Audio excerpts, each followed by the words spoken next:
Hi folks, welcome to Set Apart Homestead. This is Travis, the Prepared Homestead. Thank you for stopping by and watching the show. Before we get started, if you'd like to go ahead and click the like and subscribe button. And one thing I don't mention a whole lot is asking you guys to share the video. YouTube has really been censoring a lot of my videos because of the content that I'm putting out. They have been doing this for many other channels. Some channels they've even completely shut down. They're demonetizing videos, and so they're not showing my videos. I can tell that in my stats, and my subscriber numbers and everything just increased, but less and less people are watching them. And it makes it difficult to keep putting videos out. So if you want to go ahead and share these videos around, I'd sure appreciate that. I was going to make a different video today. I was going to go and make a typical old-fashioned homesteading video, actually just talking about gardening tips and stuff that you can be doing now in February to get ready for the spring. And at the last minute, I kind of held off on that and decided to make this video because of just some stuff coming out in the news that I think is really important. And I know many of you might be kind of getting tired of this, or you're thinking, this whole epidemic stuff, it's ridiculous. I think it's something that we need to be taking seriously, and the reason is because it doesn't really even matter at this point whether or not there is a real virus out there or that you have the chance of contracting that virus. There are so many things going down, whether it's the panic of the public, but even more importantly, what government is doing to put things into place to protect us, that you need to know what's going on. And this is what preppers do. You know, we prep for this exact same thing and for the very thing that's happening right now. And if we sit back and just are like, it's not a big deal, it's just the common cold, who cares?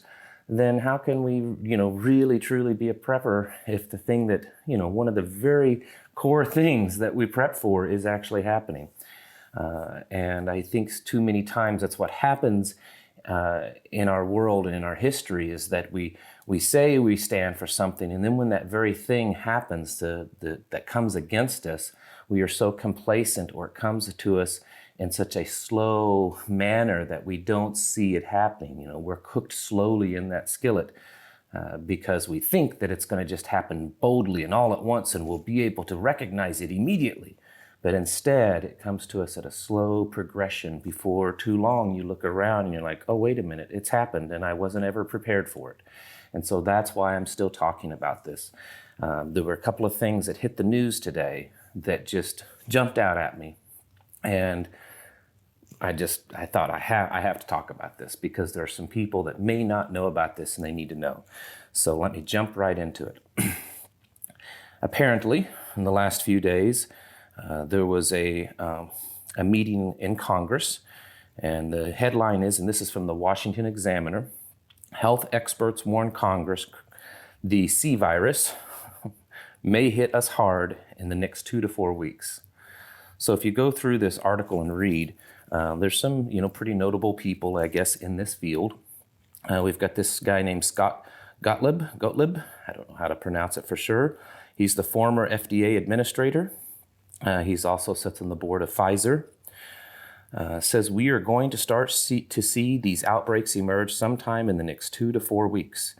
We should be leaning very aggressively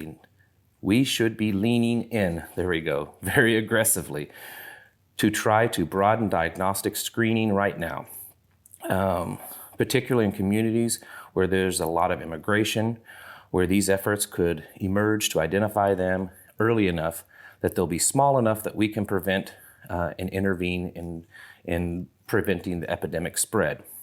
He was part of a 5-panelist group that briefed the Senate Homeland Security and Government Affairs Committee. Someone else, an Asher George, executive director of the Bipartisan Commission for Biodefense, says, I don't think that we should be planning for onesies and twosies case that we have been seeing thus far in the United States. We have to plan for the possibility that we have thousands of cases right now. Hundreds of thousands of cases could break out globally, George said, adding federal, state, and local governments should start planning for an outbreak on a massive scale.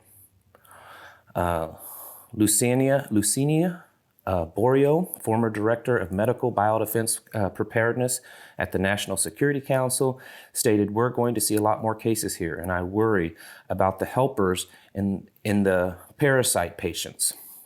Another person, former director of the Centers for Disease Control and Prevention, said that the U.S. would begin to see more cases among people who did not visit China but were exposed to the virus by people who returned from China. Let me go on here. Says that at the best case scenario, that we have identified 25% of the cases that's come from China. One or a few outbreaks may happen on a local level, but until there is a trend or deadly case, local governments may not realize or be able to sound off, and at least some of those cases probably are propagating at a local level, but not enough cases have accumulated yet to be identifiable. So in other words, they're probably already happening. It's probably already being spread all over the local area, and these local governments just aren't capable enough, and they're not watching it, or they don't think that it's a big deal yet. And no one's getting it. How many people have maybe in your area that have the flu right now, or that have pneumonia, or have the cold, but it could be this virus. Anyway, so the article goes on, and we're going to see much, much more in the next 2 weeks as we examine what's happening in Singapore. And this guy points out, a lot of people are saying, well, by April, May, once warm weather hits, it'll go away. Singapore has 50 cases right now, and Singapore is in their summer. It's summer over in Singapore. And they have 50 cases, and it seems to be growing pretty rapidly there. So, this article really jumped out at me because, here's these experts, they're speaking to the Senate, and they're telling them that this thing is real, that we've got to get ready for it, that it's real, it's happening, and to expect multiple outbreaks in populated areas here in the United States. Now, maybe it'll happen, maybe it won't, but the fact that the government is getting prepared for that means that there will be most likely policies and laws and things changed over the next coming weeks to prepare themselves and to prepare us for this. So either way you look at it, whether it happens or whether it doesn't, the things that are happening behind the scenes, the policies and the laws that are being changed are certainly something to be aware of. But I also believe that we need to be aware of this potential outbreak of this epidemic, an epidemic outbreak of this virus, because I think we're hitting that level with the American people that there's enough, not everyone, but there's enough people that are starting to get a little edgy about it. They're starting to get a little worried. They're hearing talks about it on social media. And I don't think it would take very much for the first few outbreaks to start seeing pockets of panic all over the United States. And like we've talked about many times before on this channel, panic can be a much bigger killer than the virus itself. So we need to start, really hunkering down. I think our time is becoming more and more limited of how well we can prepare for this. There's been several other things in the news that's come out that's a little concerning, or that at least are these little flags. Nissan's plant in Japan has said that they've had to shut down because they're no longer able to get parts from China to manufacture their cars. And we're going to start seeing that in the United States eventually. From all the reports that I'm looking at, they're talking about probably sometime in March, which is only a couple of weeks away, that a lot of manufacturing companies here in the United States are going to start running out of the parts, of the components, whatever it is, that they get from China to put together their stuff. Or some of these companies that just are retail, that they sell whatever products they sell. And the vast majority of their products come from China. It looks like from some of the several different articles, everyone's talking about maybe sometime the 1st to the middle of March, that people are going to start running out of the goods that they typically sell. And when people start seeing, not just hearing about a little blip in the news, but start seeing it firsthand, that they can't get their, cell phone repaired, or they can't get a part for their car, or they can't get a new TV, or they can't get a new washing machine, or whatever it is, or get the parts for their washing machine because of this happening in China, it's going to start becoming more real to people. Now, there's another one. This one may be more concerning than anything. An executive order was issued by Joint Chiefs of Staff and approved by the Department of Defense Mark Epser this month, directing the Northern Command and Geographic Combat Commanders to initiate pandemic plans. The Navy and Marine Corps message, issued Tuesday and Wednesday respectively, reference an executive order directing U.S. Northern Command to implement the Department of Defense Global Campaign Plan for Pandemic Influenza and Infectious Disease 3551-13. There has been very little come out on this. So, even in this article, it says that we don't know the details of this plan. Apparently this plan is, it's not public information, but all that they know is, and this article was the Military Times magazine. They released this article saying that it's instructing the U.S. military to prepare for widespread outbreaks. And it's very interesting. I mentioned this, I think, in yesterday's video, that according to federal law, the U.S. military does not have the authority to do this. They do not have the authority to be used in any kind of way within the boundaries or borders of the United States. The National Guard, that's differently. Military police, federal officers, things like that. But the Army, Navy, and Air Force are kind of excluded. They're not supposed to be able to be used, but yet they're already being used. The military bases are already being used as quarantine areas. So it's interesting that, and this isn't just my opinion. There's been several that's come out and said, hey, well, what laws are they doing this on?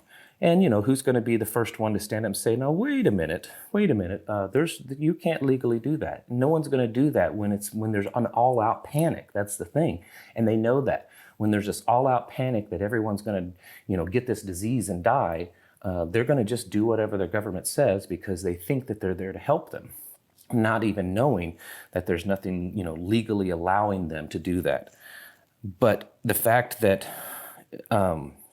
that the Northern Command has issued this order to their units to enact whatever, the Department of Defense Global Command Plan for Pandemic Influenza and Infectious Disease 3551-13, they are getting ready for this. There's a lot of activity going on within the military preparing for this. And so I think that this is something that we all need to start taking pretty seriously. I'm not to the point of, and I don't ever plan to ever be to the point of trying to instill panic in you. That's not something that we need to be doing. What we need to be doing is realizing what's happening, trying to figure out in the best way that we can what's really going on, and doing the things that we need to do to prepare for it. Building up our supplies as we can, doing the things to improve our own personal health. It appears from everything that I've been reading that the ones that are healthier, the ones that have good lung health, good immune systems, things like that seem to do pretty good. And if they don't end up going to the hospital and they don't, because of just the confined space, they do pretty good. And most of the symptoms are fairly mild. And so you can do that yourself by increasing your own personal health. Your own immunity, different things that you take that can improve your own immunity and strengthen your lungs. I don't mention those kinds of things anymore here on YouTube because they delete every video that I talk about. But I will leave links below to another video platform that I post videos and that nature over there, and they don't censor my videos. So if you're interested in seeing those videos, you can go over there. And I would post more stuff over there, but there's just not a lot of people watching these other types of platforms other than YouTube. So I kind of have to spread it out. But anyways, I think it's very important that we start, recognizing this threat that's happening. It's happening kind of right in our face. And I think as preppers, sometimes we are like, we're waiting for the EMP to happen. And when that happens, you'd probably know it because it's boom, it happens. Or maybe we're waiting for a foreign attack, or we're waiting for a big bomb to drop on us, or we're waiting for that civil war to happen, or the stock market to crash, or the dollar to completely lose its value, all these different things. But something like this, a pandemic, it's not like it works in the movies. I'm not an expert at all, but I have done enough research to realize that in past, past pandemics, past epidemics, they don't typically just happen overnight. Within just days, there's millions and millions of people infected. It's kind of a slow progression, and then all of a sudden it hits a tipping point. It's kind of like compound interest. It's little by little by little, and then all of a sudden it hits that tipping point that it's starting to accrue a lot. And that's what happens typically with a pandemic. And we're in the very beginning stages of it. So we haven't, yet hit that point where we're seeing lots and lots globally. We're seeing lots and lots over in China, but we haven't hit that point yet here. But all the experts believe that there was enough people coming into the United States for that, 6 to 8 week period before we kind of started clamping down on travel, that there's probably thousands of people here in the United States right now that have it. And whether they have mild symptoms or they're walking around asymptomatic with no symptoms, most likely there's thousands of people already here in the United States that have it. And that's not my words, that's experts that are talking about that. You can see several people. The head of the CDC has stated that this is something that we all need to be very concerned with, that it's at a point of kind of no return. That they believe that we will start seeing outbreaks here in the United States. And when we do that, there's multiple things. You could become infected, the lack of food, lack of medical care, jobs, being closed down, schools, all these types of things that you and I have never seen before here in the United States, that we could start seeing right here. And these are the things that we prepare for. So if we sit by idly and just kind of scoff at this thing and say, what's all this happening for nothing? It's at a point that it doesn't matter if what's going on in China is real or fake or worse or less or hyped up. It doesn't really matter at that point. What matters is that our government and enough people here in the United States are getting it for other people to become terrified of it. So you and I have to be prepared for our families, so that we can get through this and not find ourselves ill, not find ourselves starving, not find ourselves homeless, and hopefully not find yourself locked up in some kind of quarantine facility. All right. Again, I've got some links down below to other channels and some links to affiliates. I don't really like to push items to sell because I don't consider myself a salesman, but YouTube is really cracking down on this channel so much that what little money I was receiving in the advertisements before the videos, it's almost down to nothing right now. And it's making it, difficult to continue taking time out of my day every day to put these videos out and to purchase things. I purchase certain subscriptions of software to produce the videos. So if there's anything down there that you might be interested in, if you click on them and purchase through those links, it doesn't cost you anything more, but I get just a little small commission out of them. So anyways, thank you all for watching, and I'll catch you in the next video.